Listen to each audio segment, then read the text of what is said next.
देख रहे हैं AR न्यूज, सच का साथ।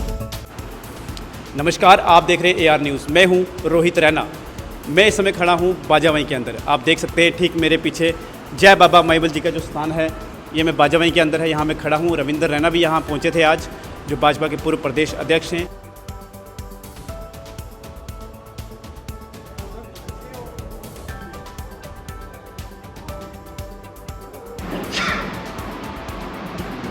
ये काम लोकल लेवल पर आपको करना है।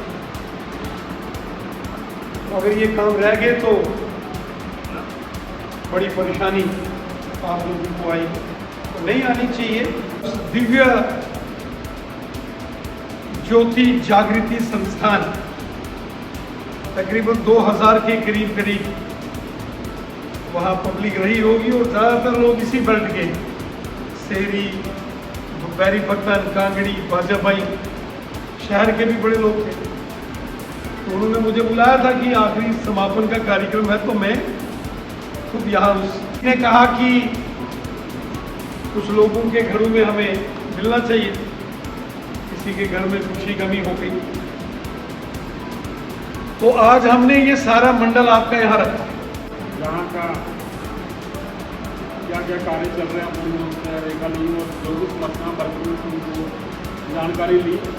तो जो भी इन्होंने दिशा निर्देश दिए हैं संगठन को मजबूत करने के लिए, विशेष तौर पे जो मंडल की टीम बनाने के लिए कहा गया है, तो मैं पूरा विश्वास करता हूँ कि मंडल की हम पूरी 10 बंदों की टीम गठित करेंगे, 6 पंचायतों की, जो एडमिनिस्ट्रेशन के साथ तालमेल। जो सर देखा गया कि पिछले कुछ समय से आप लगातार इन बॉर्डर एरियाज पे आ रहे हैं, इस बारे में क्या कहेंगे सर? भारतीय जनता पार्टी के कार्यकर्ता लगातार नौशहरा सुंदरबनी के बॉर्डर के एरियाज के ऊपर रहने वाले जितने भी हमारे कार्यकर्ता हैं, वो लगातार पार्टी के विस्तार के लिए, पार्टी की मजबूती के लिए कार्य कर रहे हैं। मोदी सरकार के 11 साल बेमिसाल ये अभियान पूरे देश ने लिया है। मोदी सरकार के 11 साल सेवा, सुशासन, गरीब कल्याण, उसको लेकर जनसंपर्क पूरे जम्मू कश्मीर के साथ साथ नौशहरा तथा सुंदरबानी के बॉर्डर के एरियाज में भी चल रहा है। यहाँ बाजाबाई, कांगड़ी और ना ठिचका के बॉर्डर के एरियाज के साथ साथ सेरी, कलाल, नौशहरा के बॉर्डर के एरियाज में भी भारतीय जनता पार्टी के कार्यकर्ता लगातार जनसंपर्क कर रहे हैं। मोदी सरकार के जो 11 साल हैं, उन 11 वर्षों में मोदी साहब ने सेवा भाव से काम किया है, गरीबों का भला किया। प्रधानमंत्री आवास योजना, गरीब कल्याण अन्न योजना, गरीबों को फ्री राशन, गरीब लोगों को फ्री मकान, आयुष्मान भारत गोल्डन कार्ड, 5-5 लाख से आज भी लोग इलाज करवाते हैं।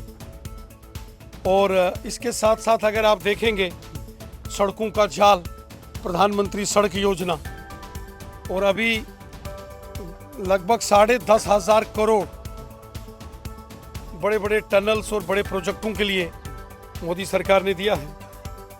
और प्रधानमंत्री सड़क योजना लगभग 5,000 करोड़, जिससे गांव-गांव में सड़कों का निर्माण होगा। तो इस प्रकार के जो डेवलपमेंट के काम मोदी सरकार कर रही है, इसकी चर्चा हम गांव-गांव में कर रहे हैं, आम लोगों के साथ कर रहे हैं। और वहीं मोदी साहब ने पूरी ईमानदारी के साथ 11 साल बेमिसाल, ईमानदारी के 11 साल बेमिसाल, गरीबों की भलाई के 11 साल बेमिसाल, और डेवलपमेंट गांव शहर में 11 साल बेमिसाल एक जनसंपर्क अभियान, और अलग अलग गांव में चौपाल्स लगाकर पंचायत लेवल पर हम लोग ये इस अभियान को आगे बढ़ा रहे हैं। आज मैं यहाँ बाजाबाई, कांगड़ी के इस बॉर्डर के क्षेत्र के अंदर अगले 4-5 दिन यहाँ चौपाल्स के जरिए जनमानस से मिल रहे हैं। ये पार्टी का अभियान केंद्र से आया है और हमारे कार्यकर्ता सब मिलजुल कर इस अभियान को आगे बढ़ा रहे हैं। उस सर एक और सवाल मेरा आपसे, जैसे कि सरकार ने उर्दू जो मैंडेटरी कर दिया है नायब तहसीलदार के लिए, क्या ये इस पे सर अपनी प्रतिक्रिया? देखिए, जम्मू कश्मीर में 5 ऑफिशियल सरकारी ज़ुबानें हैं, जिनमें से उर्दू एक ज़ुबान है। उर्दू भी हमारे देश की ज़ुबान है, उर्दू की रिस्पेक्ट हम सब करते हैं, लेकिन सवाल ये पैदा होता है जिसको उर्दू नहीं आएगी तो क्या वो नायब तहसीलदार का फॉर्म नहीं भर पाएगी? और इससे पहले जब भी तहसीलदार नायब तहसीलदार बनते हैं तो वो उसमें कोई इस तरीके का मैंडेटरी प्रोविजन नहीं था। और वैसे भी जब रेवेन्यू डिपार्टमेंट ने नायब तहसीलदार की भर्ती के लिए 1973 में सर्विस रूल्स बनाए थे, तो 1973 से लेके 2003 तक कोई मैंडेटरी नहीं था। 2003 में किया गया था, लेकिन बाद में जब रीऑर्गेनाइजेशन हुआ 5 लैंग्वेजेस हैं, जिसमें इंग्लिश, हिंदी, उर्दू, कश्मीरी, डोगरी। अगर एक भाषा का प्रोविजन रखा है तो मेरा मानना है बाकी की 4 भाषाओं को भी ऐड करना चाहिए।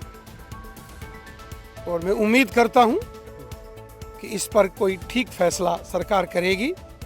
हमारी मुलाकात एलजी साहब से भी हुई है और जम्मू कश्मीर के नौजवान जो है इस मुद्दे को लेकर सड़कों पर है। सर एक अंतिम सवाल रहेगा आपसे।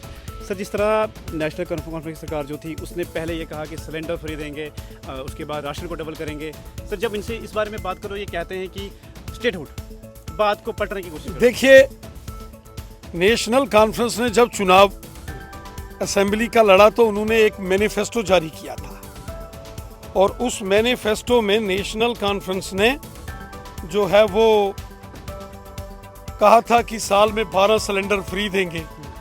फिर उन्होंने कहा था कि फ्री राशन देंगे, डबल राशन देंगे, बिजली फ्री देने की बात कही उन्होंने। 1 साल में 1 लाख नौकरियां, 5 साल में 5 लाख नौकरियां देने का उन्होंने वादा किया था। और जो सोशल वेलफेयर से जो मोदी साहब 1000 रुपया महीने की जो पेंशन गरीब लोगों को देते हैं, उन्होंने कहा था वो 3000 करेंगे। डेली वेजर्स को पक्का करने की उन्होंने वादा किया था। तो आज 1 साल पूरा होने वाला है। अब लोग सवाल कर रहे हैं, अब लोग उनसे सवाल पूछेंगे और वो बहाना बना रहे हैं स्टेटहुड का। तो डेली वेजर्स को पक्का करने में कोई स्टेटहुड या यूटी कोई रोड़ा नहीं है। बिजली फ्री देना, ये यूटी हो तो भी दे सकते हो, स्टेट हो तो भी दे सकते हो, कोई दिक्कत नहीं है। आपको नौकरियां देनी है, आपको यूटी और स्टेटहुड, उसमें कोई रुकावट नहीं है।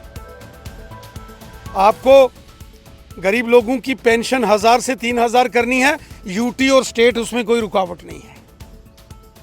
आपने राशन डबल करना है, 12 सिलेंडर लोगों को देने हैं, इसमें यूटी और स्टेट की कोई प्रॉब्लम ही नहीं है, कोई मुद्दा ही नहीं है। सिर्फ वो वादे, जब जम्मू कश्मीर के लोग इनसे पूछते हैं वो वादे कहां गए, तो फिर इनको याद आता है स्टेटहुड, जबकि ये सिर्फ बहानाबाजी है, सिर्फ बहाने। बहुत बहुत धन्यवाद सर। ये थे भारतीय जनता पार्टी के पूर्व प्रदेश अध्यक्ष श्री रविंद्र राणा जी हमसे बात कर रहे थे। देखते रहिए AR न्यूज़। आप देख रहे हैं AR न्यूज, सच का साथ।